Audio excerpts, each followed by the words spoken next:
This is the Ielts listening test. You will hear a number of different recordings, and you will have to answer questions on what you hear. There will be time for you to read the instructions and questions, and you will have a chance to check your work. All the recordings will be played once only. The test is in 4 parts. At the end of the test, you will be given 10 minutes to transfer your answers to the answer sheet. Now turn to Part 1.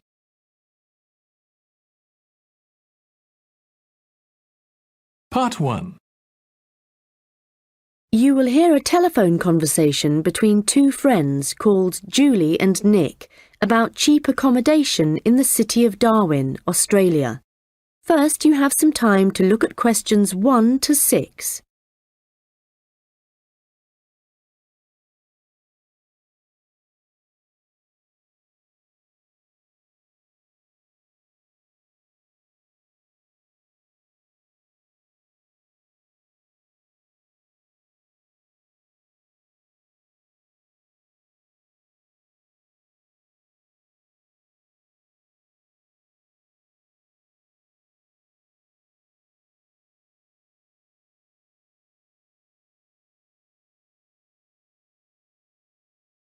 Hi Nick, it's Julie. Have you managed to find any information about accommodation in Darwin? Hi, I was just going to call you. I found some on the internet. There are quite a few hostels for backpackers there. The first possibility I found was a hostel called Top End Backpackers. Okay. It's pretty cheap. You can get a bed in a dormitory for $19 per person. Private rooms cost a bit more, but we'll be okay in dormitories, won't we? Sure. So, that hostel has parking, though that doesn't really matter to us, as we'll be using public transport. Yeah. Are there any reviews on the website from people who have been there? Well, yes. They aren't all that good, though. Some people said they didn't like the staff. They had an unfriendly attitude.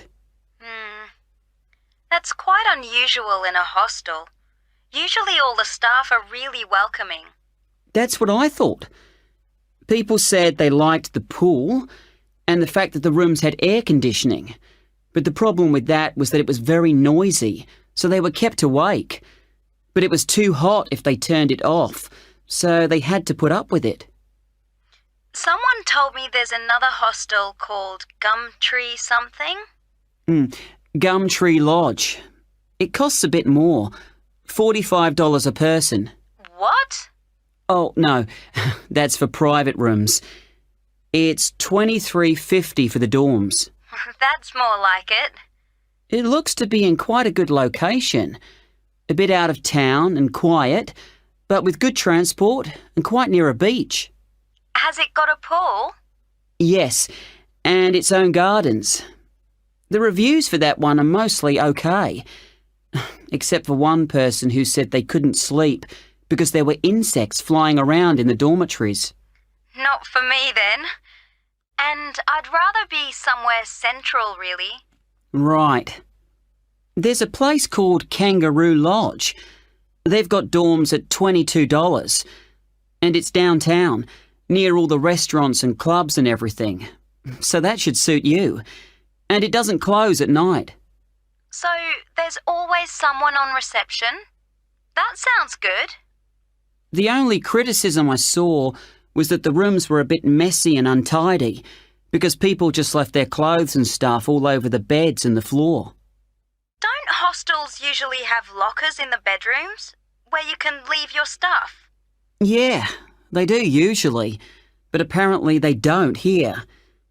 Still, hostels are never particularly tidy places, so that doesn't bother me. And the same person said that the standard of cleanliness was pretty good, and especially the bathrooms. They were excellent as far as that went. Right. Yeah, I reckon Kangaroo Lodge sounds the best. Me too. Quite a lot of people reviewing it said it was really fun there. Like every night everyone staying there got together and ended up having a party. so it sounds like it's got a really good atmosphere. OK, let's go for that one. Before you hear the rest of the conversation, you will have some time to look at the questions 7 to 10.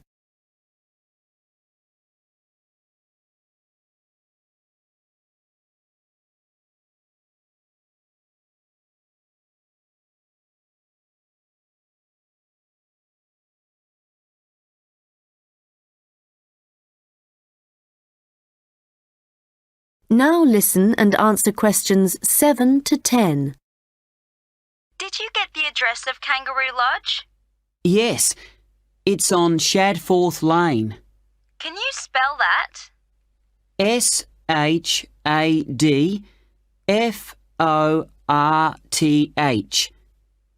It's near the transit centre, where the intercity buses and the airport buses drop you off. Cool.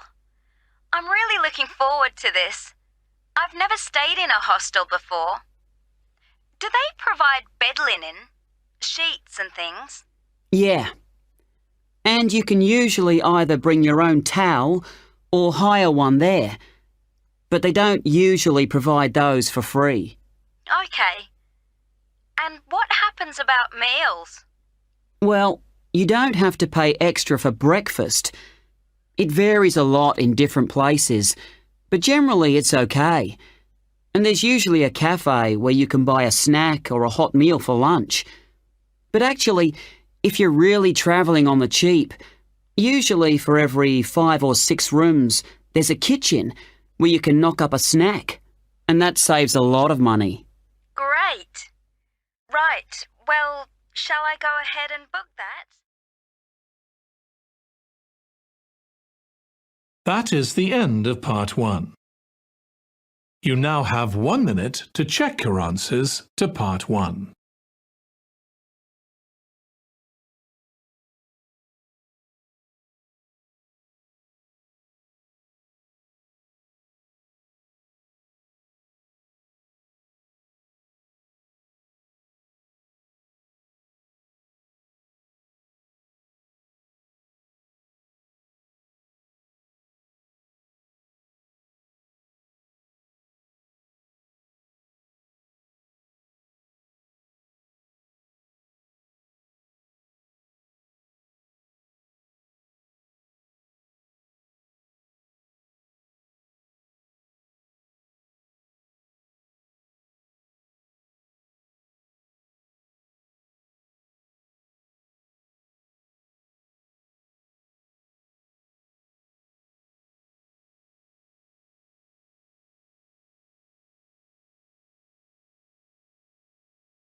Part 2.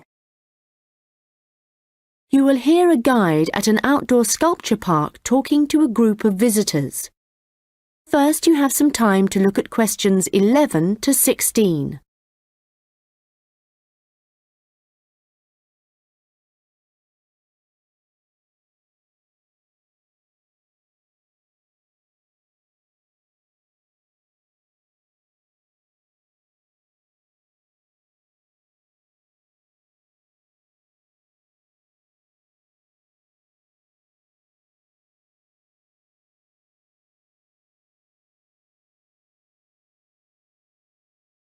Hello everyone and welcome to the Anglia Sculpture Park. Right, well, the idea behind the sculpture park is that it's a place where works of art such as large sculptures and carvings can be displayed out of doors in a natural setting. As you'll have noticed when you drove here, most of the land around the park is farmland. The park itself belonged to a family called the De Quinces, who had made a lot of money from manufacturing farm machinery and who also owned substantial stretches of forest land to the north of the park. They built a house in the centre of the park, not far from where we're standing now, but this burnt down in 1980 and the De Quinces then sold the land. The Anglia Sculpture Park isn't the only one in the country. Several of the London parks sometimes display contemporary sculptures, and there are a couple of other permanent sculpture parks in England. But we're unique in that some of our sculptures were actually created for the sites they occupy here. And we also show sculptures by a wider range of artists than anywhere else in the country. For example, at present we have an exhibition by Joe Tremaine of what he calls burnt sculptures.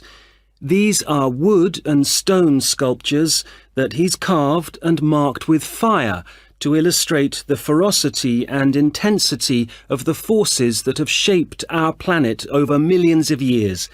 They look really dramatic in this rural setting. To see some of the sculptures, you'll need to follow the path alongside the lower lake. We had to renovate this after the lake overflowed its banks a couple of months ago and flooded the area. The water level's back to normal now, and you shouldn't have any trouble. The path's very level underfoot. You should be back at the visitor centre at about 4 o'clock. If you have time, it's worth taking a look at the centre itself.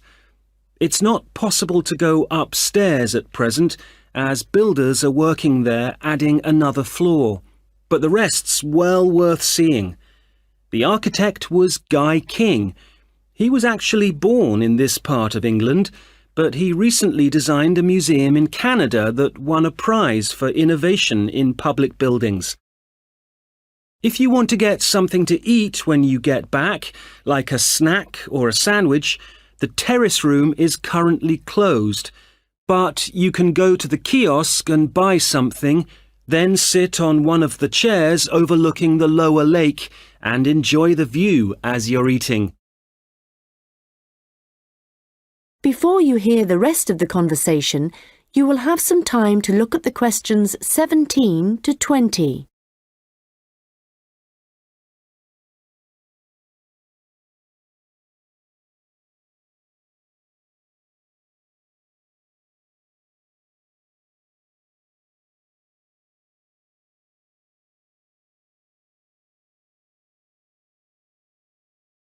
Now listen and answer questions 17 to 20. Now, let me just tell you a bit about what you can see in the sculpture park. If you look at your map, you'll see the visitor centre, where we are now, at the bottom, just by the entrance.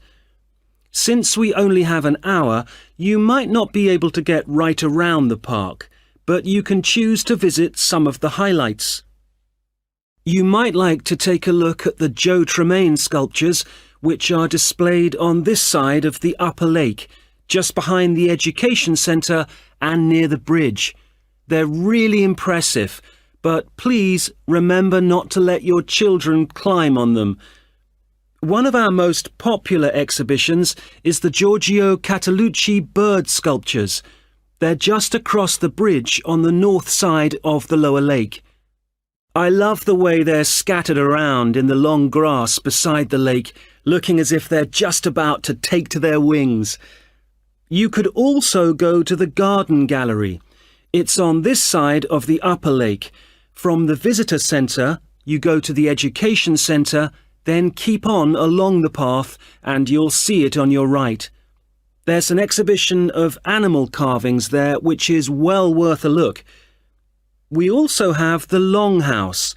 That's quite a walk. From here, you go to the bridge and then turn left on the other side.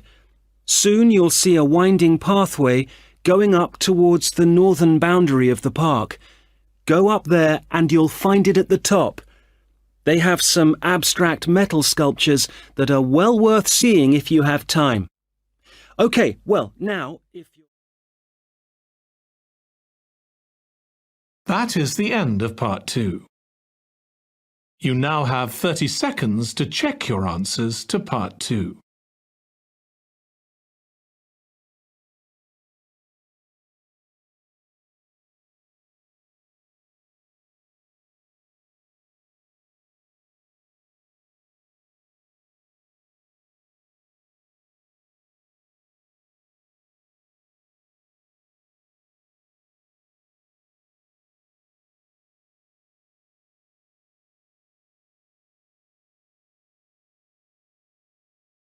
Part 3. You will hear a first-year marketing student called Leo talking to a second-year student called Anna about his marketing report. First, you have some time to look at questions 21 to 26.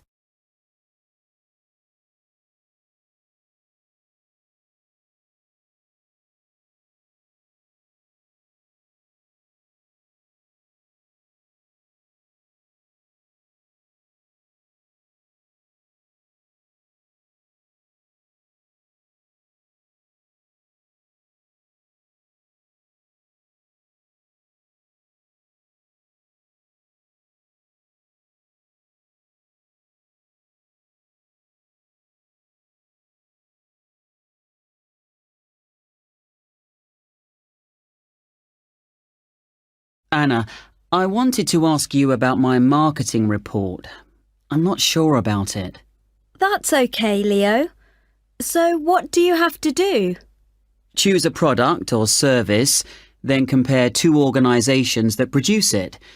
I'm doing instant coffee. But haven't you got a weekend job in a clothing store? Why didn't you choose clothing? That was my first thought, because I thought it'd give me some practical examples. But when I searched for men's clothing on the internet, there were hardly any articles. So then I looked for coffee, and I found there were tons. Yeah, there are so many brands on the market now. OK, so how much have you actually written? I've done part 1 on economic and technological factors. I found some good data on technological changes, how in Australia fewer people are buying instant coffee because of cheap coffee percolators that they can use to make real coffee at home. But there's also a movement away from drinking coffee. Switching to things like herbal teas instead because they think it's healthier. But that's not really to do with technology. It's more cultural. Anyway, for part 2, I'm comparing two instant coffee companies, Coffee Now and Schaffers, and I've made this table of products. Right. Let's see. So you've got the brand names and prices and selling size and descriptions. OK, the table looks good. You'll get marks for research there. Where will it go? In the section on the marketing mix, under product. Not in the appendix? No. OK, but it's too factual on its own.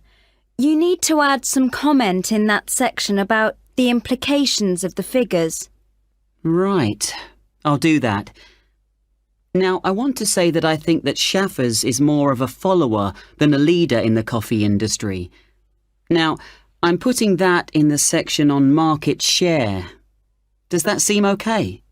Let's see. So you've begun by explaining what market share is. That's important. But you've got to be careful how you give that opinion. Do you think it should go in another section? Well, it's fine where it is, but you've got to back it up with some data, or they'll say your report lacks weight. OK. One thing I'm worried about is finding anything original to say. Well, since this is your first marketing report, you're not expected to go out and do interviews and things to collect your own data. You're just using published data. So the analysis you do might not throw up anything that people didn't know before. But the focus is more on how you handle the data. I mean, you might take something like a graph of sales directly from a website, but what makes your work original is the perspective you provide by your interpretation of it. Oh. You know, it's all so different from business studies assignments at school. It's really surprised me. What? How much research you have to do? I expected that. It's more, I knew exactly what I had to do to get a good grade at school. And I knew I'd be expected to go more deeply into things here. But I haven't got information on how the lecturer is going to grade my work, What he's looking for.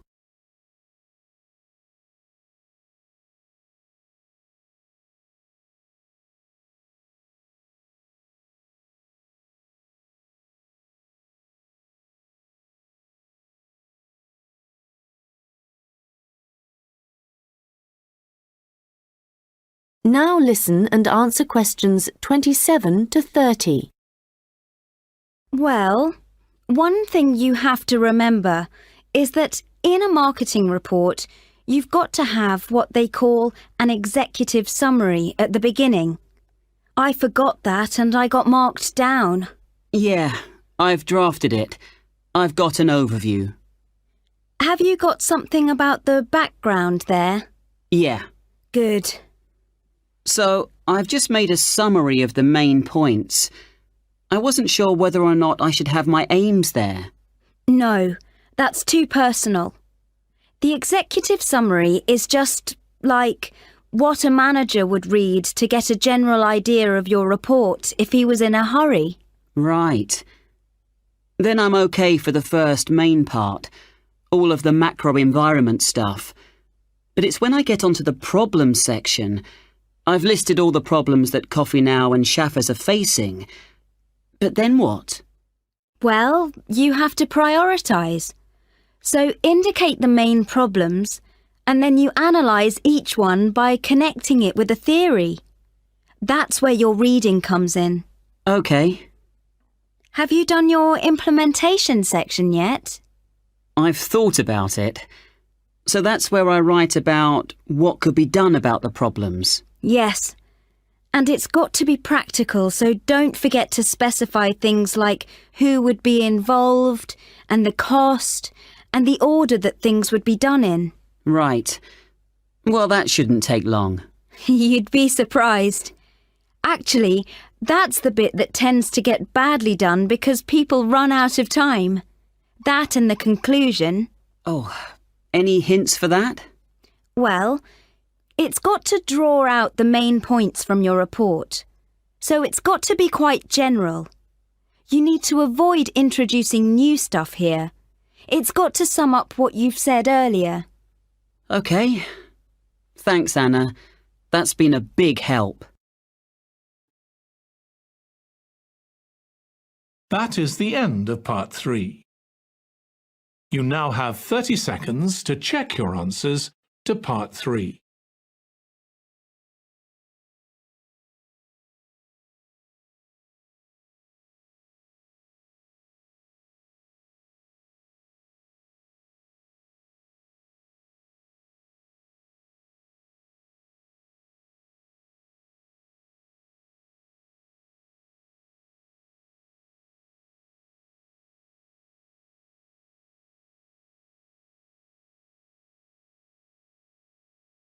Part 4.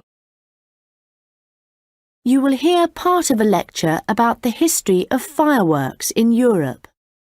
First, you have some time to look at questions 31 to 40.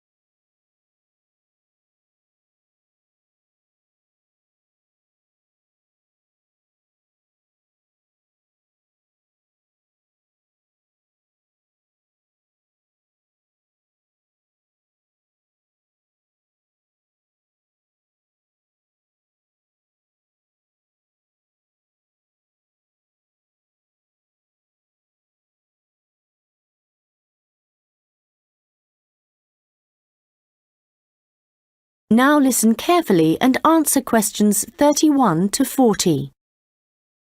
An interesting aspect of fireworks is that their history tells us a lot about the changing roles of scientists and technicians in Europe. Fireworks were introduced from China in the 13th century. Up to the 16th century, they were generally used for military purposes, with rockets and fire tubes being thrown at the enemy. But they were also sometimes a feature of plays and festivals, where their chief purpose was related to religion. By the 17th century, the rulers of Europe had started using fireworks as a way of marking royal occasions. Technicians were employed to stage spectacular shows which displayed aspects of nature, with representations of the sun, snow and rain. These shows were designed for the enjoyment of the nobility and to impress ordinary people. But fireworks also aroused the interest of scientists, who started to think of new uses for them. After seeing one firework display where a model of a dragon was propelled along a rope by rockets, scientists thought that in a similar way humans might be able to achieve flight, a dream of many scientists at the time. Other scientists, such as the chemist Robert Boyle, noticed how in displays one firework might actually light another, and it occurred to him that fireworks might provide an effective way of demonstrating how stars were formed. Scientists at the time often depended on the royal courts for patronage, but there was considerable variation in the relationships between the courts and scientists in different countries. This was reflected in attitudes towards fireworks and the purposes for which they were used. In London, in the middle of the 17th century, there was general distrust of fireworks among scientists. However, later in the century, scientists and technicians started to look at the practical purposes for which fireworks might be employed, such as using rockets to help sailors establish their position at sea. It was a different story in Russia, where the St. Petersburg Academy of Science played a key role in creating fireworks displays for the court. Here, those in power regarded fireworks as being an important element in the education of the masses, and the displays often included a scientific message. Members of the Academy hoped that this might encourage the royal family to keep the Academy open, at a time when many in the government were considering closing it. In Paris, the situation was different again. The Paris Academy of Sciences played no role in staging fireworks displays. Instead, the task fell to members of the Royal Academy of Painting and Sculpture. As in Russia, the work of the technicians who created the fireworks was given little attention.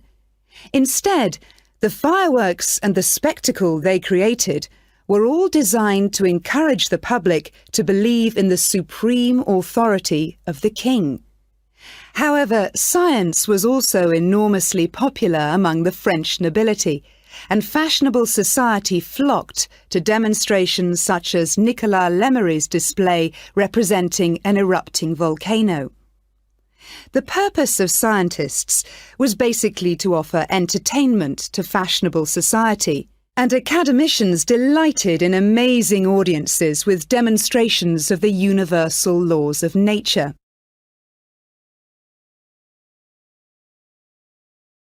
In the course of the 18th century, the circulation of skills and technical exchange led to further developments. Fireworks specialists from Italy began to travel around Europe, staging displays for many of the European courts. The architect and stage designer Giovanni Servandoni composed grand displays in Paris, featuring colourfully painted temples and triumphal arches. A fireworks display staged by Servandoni would be structured in the same way as an opera, and was even divided into separate acts. Italian fireworks specialists were also invited to perform in London, St. Petersburg, and Moscow.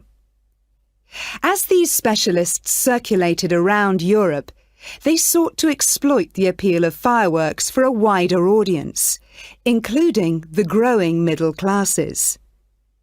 As in the previous century, fireworks provided resources for demonstrating scientific laws and theories, as well as new discoveries. and displays now showed a fascinated public the curious phenomenon of electricity.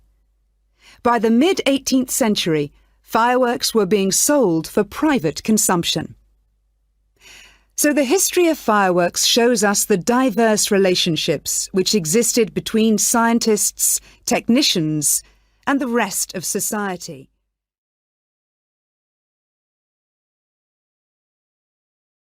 That is the end of part 4. You now have 1 minute to check your answers to part 4.